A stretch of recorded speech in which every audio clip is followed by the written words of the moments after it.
They didn't raise their voices. No one argued. They just looked at me and said, "You destroyed everything." It was supposed to be a simple family trip, a few days away, nothing dramatic. But somewhere between the packed bags and the silence, I realized I wasn't part of the plan anymore.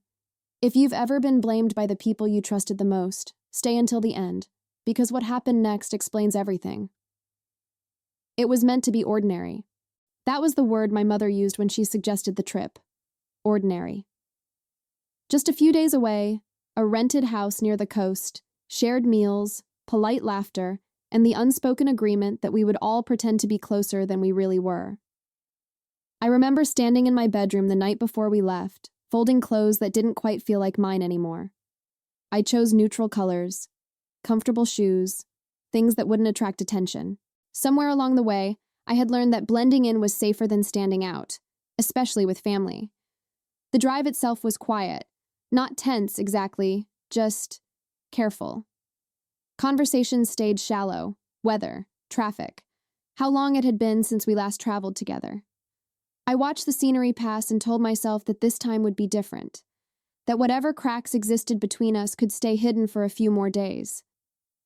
The house was beautiful. Too beautiful for the mood we brought with us. Large windows, white walls, a long dining table that seemed designed for arguments no one wanted to have. Everyone walked through the rooms with forced enthusiasm, claiming bedrooms, opening suitcases, assigning smiles where silence felt more honest. That first evening, we sat together for dinner. Plates clinked, glasses filled. Someone laughed too loudly at a joke that wasn't funny.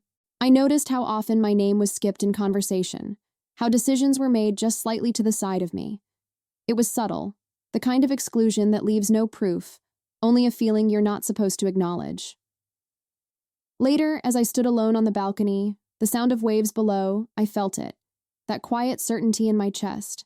Something was off, not dramatic, not explosive, just wrong in a way that settles deep and waits. I didn't know yet that this trip wasn't about rest, or bonding, or family. I didn't know that by the end of it I would be blamed for something no one had the courage to name out loud. At that moment, I still believed silence could protect me. It couldn't. The morning after we arrived began with small irritations disguised as nothing at all. The coffee was too strong. Someone had used the wrong mug. A door had been left open overnight. Minor things, easily dismissed, yet each comment carried an edge that hadn't been there before. I noticed how carefully everyone watched me. Not openly. Not in a way that could be called accusation. Just brief glances that lingered half a second too long, conversations that stopped when I entered the room and resumed once I left. It was as if I had become a variable they hadn't planned for. We decided to go out that afternoon. A short walk through the town, lunch near the water. Simple plans. But even choosing where to eat turned into a quiet power struggle. Suggestions were made, dismissed, reshaped. Mine were acknowledged with polite nods and then ignored entirely. At the restaurant, I sat at the edge of the table, close enough to be included, far enough to be forgotten. I listened as stories were retold, memories I remembered differently, moments where my role was minimized or erased altogether. I smiled when expected. I laughed when silence would have felt suspicious. At one point, my aunt leaned toward my mother and whispered something I wasn't meant to hear. My name. Just once. Soft, but clear enough to land. I felt my stomach tighten. I asked if everything was okay. The question hung in the air longer than it should have. My mother smiled too quickly and said, "Of course." No one else looked at me. The rest of the day unfolded in fragments. A walk along the beach where I trailed behind. Photos taken without asking me to join.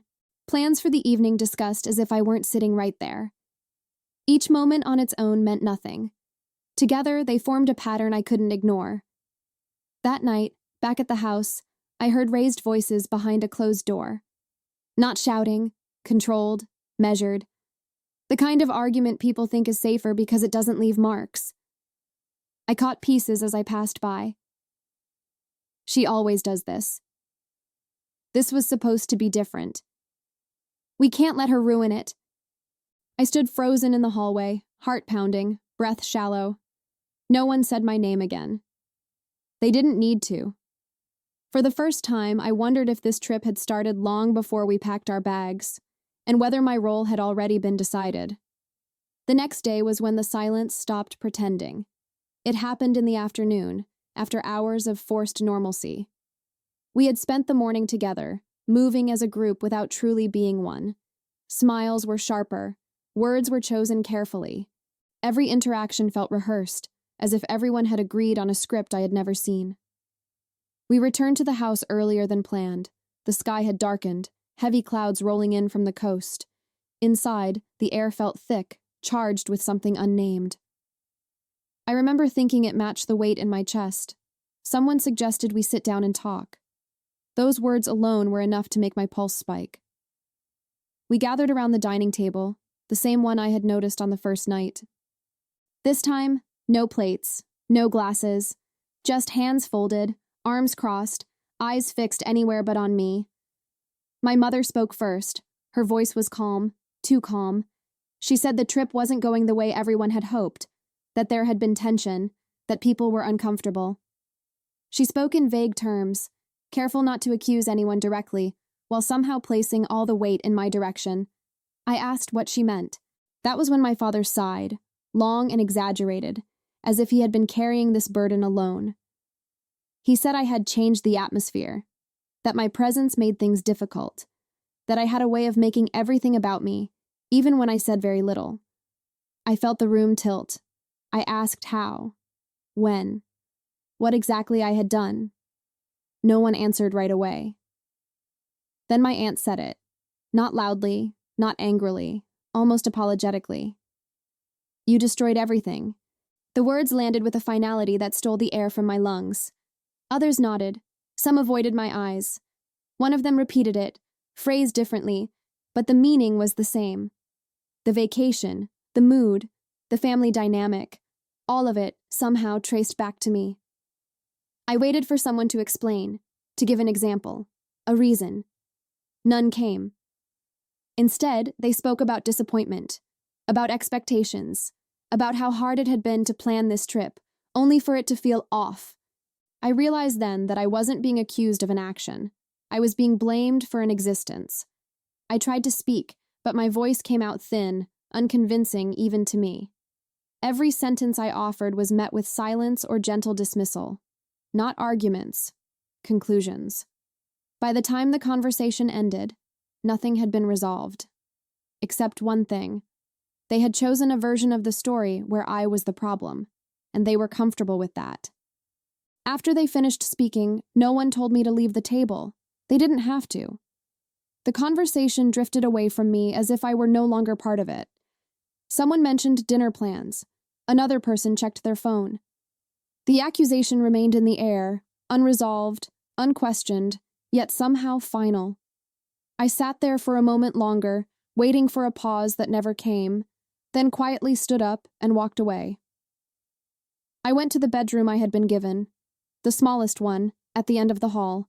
I closed the door and leaned against it, pressing my forehead to the wood, trying to steady my breathing. My hands were shaking, not from anger, from disbelief.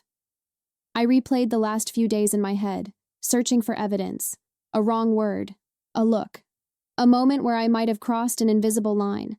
I found nothing concrete, only restraint, silence, effort, and yet somehow it had all been used against me.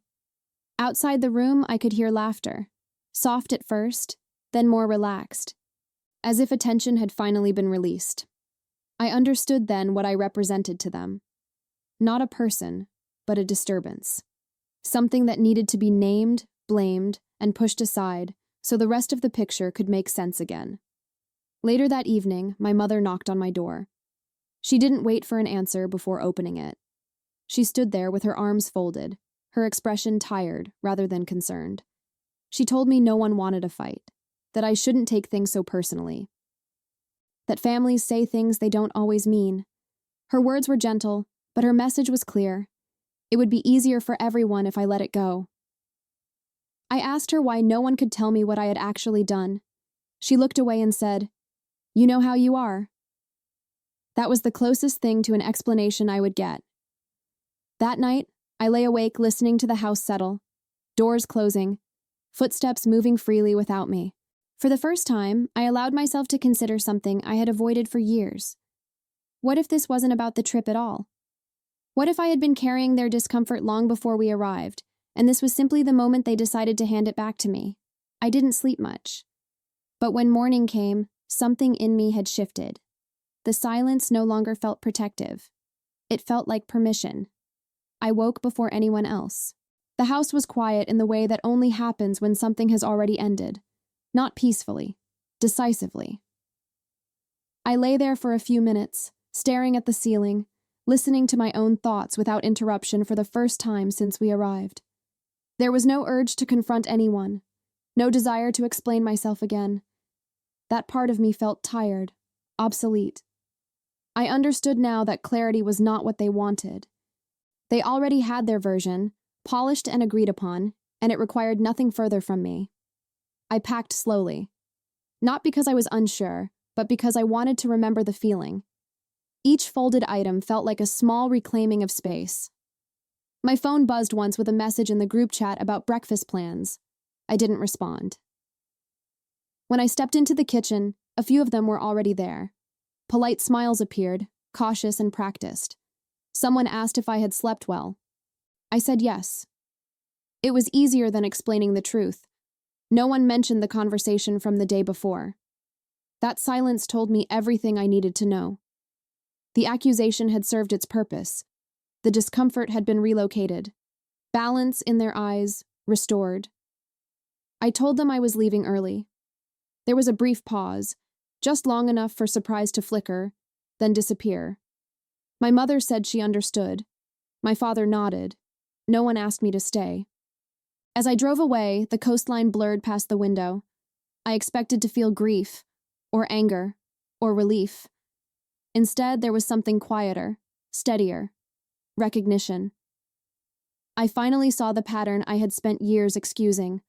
How often I had been asked to absorb tension so others wouldn't have to. How quickly I became the explanation when things felt wrong. How easily they let me carry the weight of emotions they refused to name. That trip didn't break anything. It revealed it. By the time I reached home, I knew one thing with certainty. I hadn't destroyed anything. I had simply stopped disappearing to make others comfortable, and that was unforgivable to people who depended on my silence. I didn't cut them off. I didn't make announcements.